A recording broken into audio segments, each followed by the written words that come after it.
Time for some more grocery shopping. Here's the frozen food section. You know, something we like a lot. I've got some already at home, but these Groton haddock fillets. They're like, I think they're $7.99 and you get 4 of them. They're pretty good. Easy. They cook 12 minutes, you flip them over, then 10 minutes more.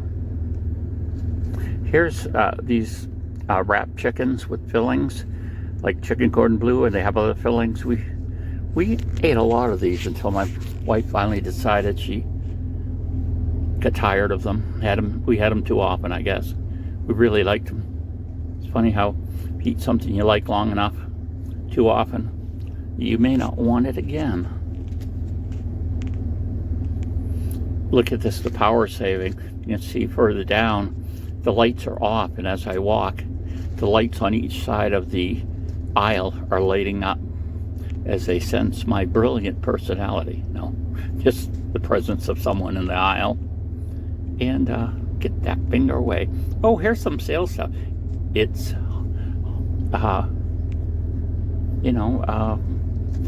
Jewish holiday. It's over. So they have this Hanukkah house. They have candles, 44 candles for 74 cents. Wow, I'm gonna get one of them. And they've got potato pancakes. I've never tried that, but I think I want to try it. You can see me looking at some other stuff. The cannolis without the filling.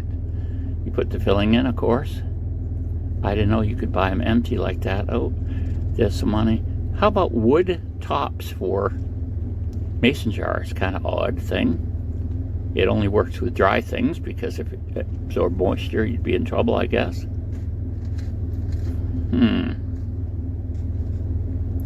So I'm looking back. I'm tempted to, I'm going to get a couple of these potato pancake things. I assume we could put whatever we want into them for flavoring. They should show it with some, looks like some chives or something, or shallots, something like that. I'm going to get a couple of them where they're so inexpensive. And I figure we don't like them the first way we make them, we can change it. I wonder if you can do a waffle type arrangement with them. I could take and convert it over based on what they do with regular pancake mix. Might be interesting. And then I'm looking at this thing. This thing weighs a ton. So there's a lot of stuff in this box. So I don't know, maybe I will get it. 1.2 kilograms. Wow. So it's got the cookies mix, it's got the icing, it's got all kinds of different stuff in it. Look at it. Then I'm afraid I'll buy it and I won't do it. So, I don't know. I think I'm going to pass it up this time, but you know, if I'm down there tomorrow or next time I'm looking, I might spring for it. It's a bummer that the mincemeat pie that I was hoping to buy on sale this year, they're not even carrying. One viewer told me that they had stopped making it. So here's a good deal on lasagna pans. And so there aren't going to be any to be marked down. I did through the app find what they're selling in place of it, but it was like $10 a jar. And I need 4 of them. 4 or 5 of them. I'm gonna get your hand out of the picture, mister. You didn't hear me at all. Come on. There we go. I'm going to make pies for Lent, where the fish dinners the Knights of Columbus have. And I thought I'd buy things ahead as they're on sale, and that was the big item I was going to get, and they don't have any. I should have bought when they had a bunch of pumpkin pies, and I only bought like one for some reason. This was before I was thinking of it, but you know, it was probably after Thanksgiving. But look at all this stuff. It's just amazing. the choices we have. Look at, there's actually some empty shelves here. The choices we have for produce and groceries, from all over the world too, Some people have hands in front of their cameras. Some people, even if they have money, they can't find what they want in their country. When I was down to Haiti, I was surprised. They were telling me one time they needed to buy a part for a car, like a battery, and they had the money, and they just couldn't find one anywhere to buy. I mean, when everybody's poor, you're not carrying a lot of stock sitting on shelves. It isn't being, taken and sold. So it took them quite jumping through the hoops to get some kind of battery to get their car going again. Here I'm looking for distilled water, and there we have it. Again, that's for my sleep apnea machine. They suggest you use distilled water. That way it doesn't, a lot of minerals don't build up in the tank that you're putting it in. I think that's the only thing that would matter, because you're heating that water to humidify the air that's going to be blown in at your face, in your mouth and nose, at least when you're wearing a full face mask like I have to.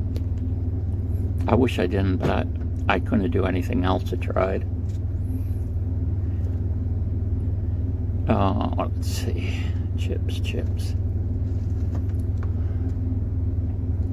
Cupcakes.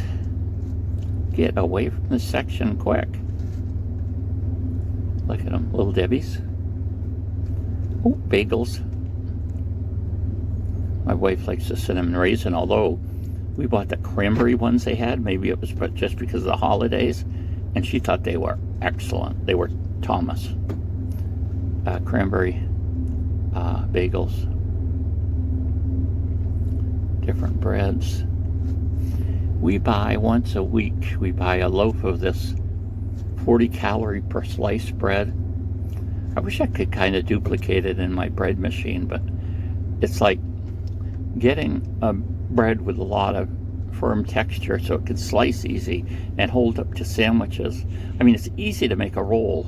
You have the crust that holds everything together, but making the actual sliced bread, you kind of get used to what you've been buying from the store. So like I say, we buy one a week, but like I say, when we're doing rolls, we had BLTs the other night, and I made the rolls using my Zurichu bread machine. I make the dough. I use the small loaf size, and I run that through and proof it in that. Then when that cycle's done, you take it out, shape the rolls, let them rise again, and into the oven they go. It takes about 15 minutes or so for them to cook. You can check them with a thermometer, and for bread, the inside's typically going to be from 195 to 205, depending on what you're doing. Different people have different recommendations. We have no cereal at home, and we buy, wow, cereal is so expensive. This cereal, the No brand, is better. It's funny, the bag cereal used to be cheaper, and now the bag cereal is much more expensive than the Hannaford No brand, the generics. So, we don't buy the bag cereals. I notice they're selling less of them too. It's like, yeah, people stop buying them probably. It's funny, the corn checks that I'm getting here are quite a bit more expensive than the rice checks. So I assume that buying corn is a lot more expensive than buying rice. Maybe it could be something in the production that corn takes more steps or something. I don't know. But here we go.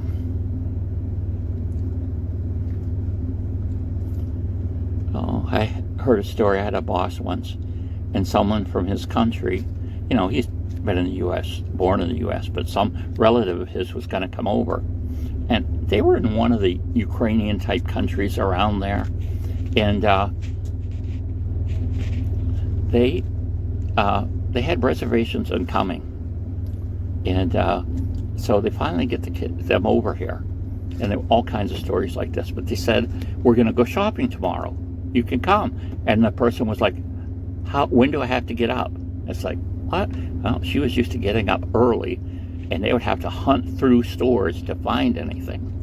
So, they go to, I think it was a Shaw's, but either one would be the same. And the woman was just flabbergasted. She had to take pictures, she said, of what she saw, because she said none of her friends would believe that there was so much food in one place. And, a lot of the countries do have much smaller stores, don't have the variety we have.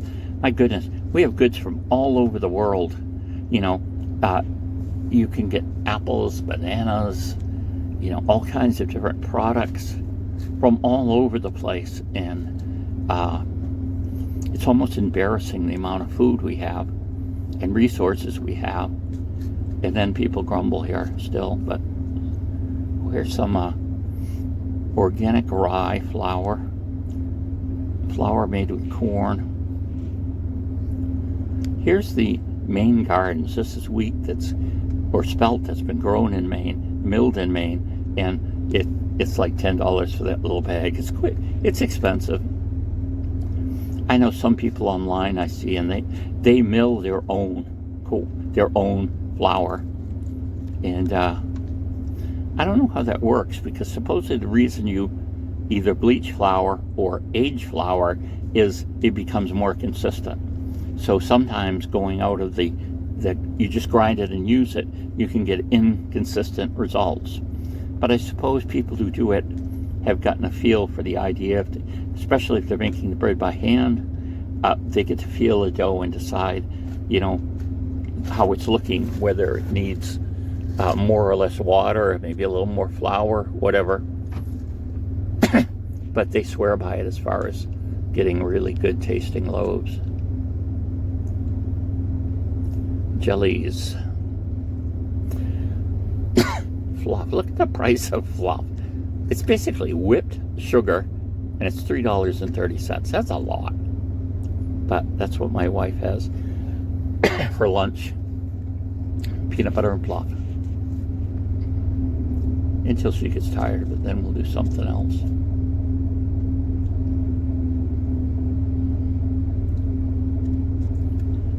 So, spaghetti sauces, pizza sauces, look at it all. And the store isn't even a large store, I would say. It's an average size one. I mean, their stores are so much bigger. And here's what I'm looking for up here. I'm reaching for some pie plate, and I'll mention something about them at the end. Because of there they are right there. So you're getting 3, and it's like $4 and something.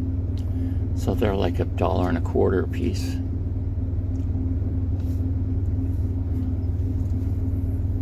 Okay, just looking now. Well, look at this little pan to cook like one egg. You could do quail eggs in that. I'm still getting supplied with free quail eggs. One of my son has quail, and you get these teeny eggs in there. They're really good.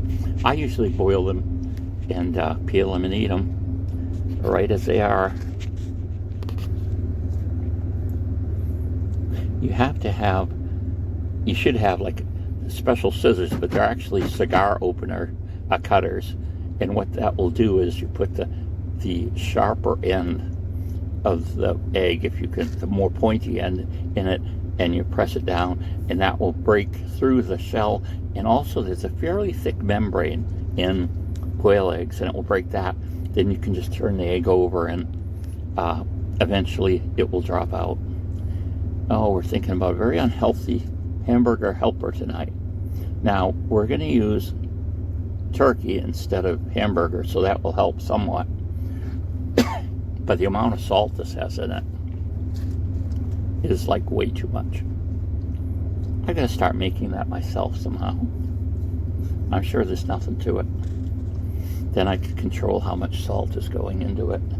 I mean, if you're going for taste, it usually means you're going to be going for salt, fat, and protein. And we crave those things because those things are hard to get in nature. So it would make you want to eat certain foods, and so that your body will get what it needs. And nowadays the problem is we can get all the salt, the fat, and the protein we need for an entire day in probably 10 minutes sitting down at a fast food place like McDonald's or Burger King's or something like that. You can easily consume 3,000 calories, be way over our limit for salt, and be eating a lot of protein and quite a bit of fat too. Oil and grease and things like that.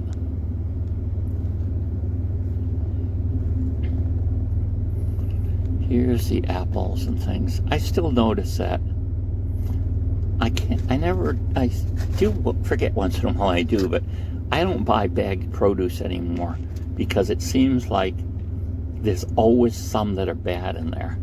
And you take it home, even when all of them look good, you take it home and the next day you see that there's something wrong with them. It's like the fruit that's in bags just doesn't, you get a discount by buying them in a bag or just picking them out of the counter.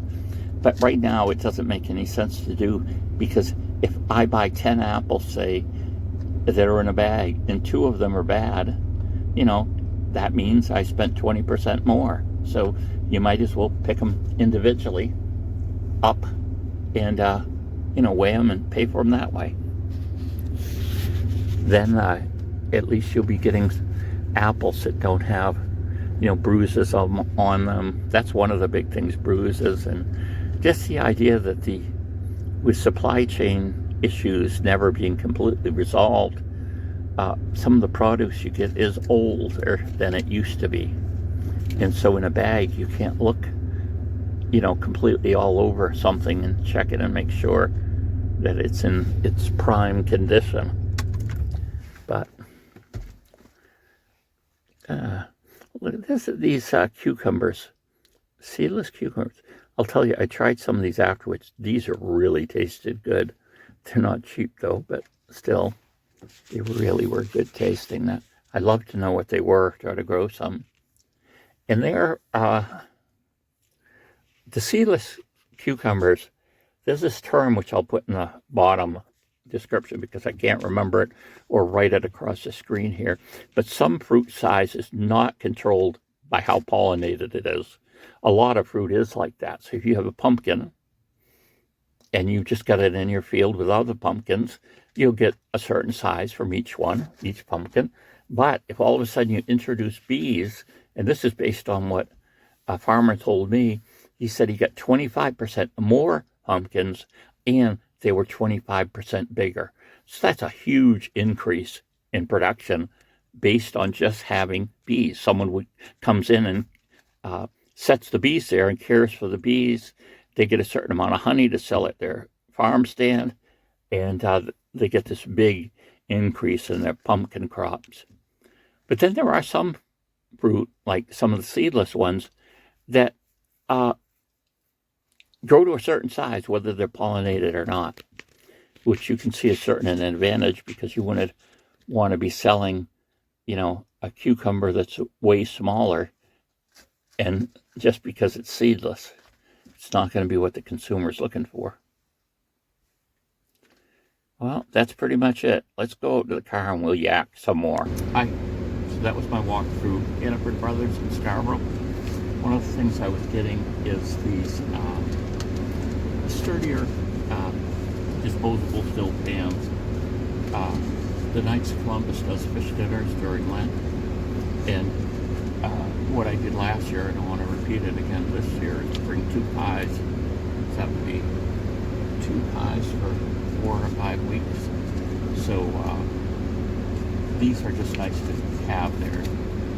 You're not giving, you could just put your name on the bottom, tape, and then they would return them. But sometimes I like just doing this, and then if you forget to go back and get them, no big loss. They actually cost about $1 a piece, so I'll try to get them all back.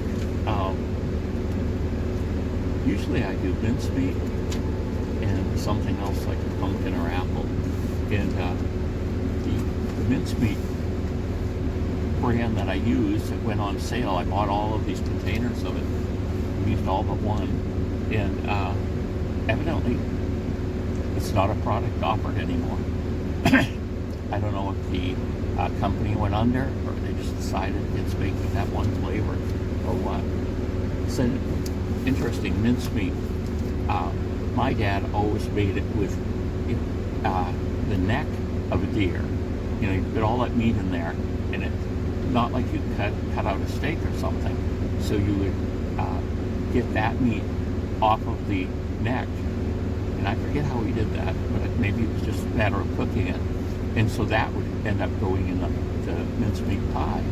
But 99% of most mincemeat pies you see now don't have any meat in it. They're more of a raisin type pie. That's how I would describe it.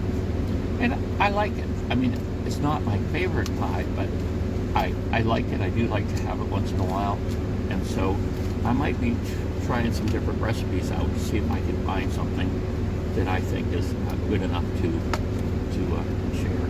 You know, and the Knights of Columbus are putting this on, and they raise millions of dollars. Like, you know, like one year it was like $20 million they raised. You know, they're in practically any Catholic parish church has a contingent of, you know, a group of Knights of Columbus, and they do all kinds of charitable work. They, besides just raising money, they're sometimes what am I going to say? They're the labor. The priest says we need this, the Knights go and do it. You know, if there's volunteering to be done, they volunteer. It's really a nice organization. I'm a member of it, and it was funny one time. I forget what disaster was going on. I don't think it was Katrina, but it was a later one. And I was surprised that, you know, there's been some, you know, negative things said about some of the big organizations. Like you're worried about some disaster, and you want the money to go to them and it helped them. And people were saying, well, with this or this big organization, I won't name, after 2 weeks they're going to be gone. So any money you continue to give, is it really going to be going to that cause? So this was on the secular news, one of the, I would assume it was CBS if I remember correctly, the piece, and they were saying give to the Knights of Columbus in that area, in that parish, that area, because they're going nowhere. They're going to be there, and they're probably already involved in helping people somehow due to this natural disaster that happened. So there we go. If you're Catholic, and man, join. They have this sister organization, I guess you would call it, Daughters of Isabella. They're just starting that at our parish, and it's great.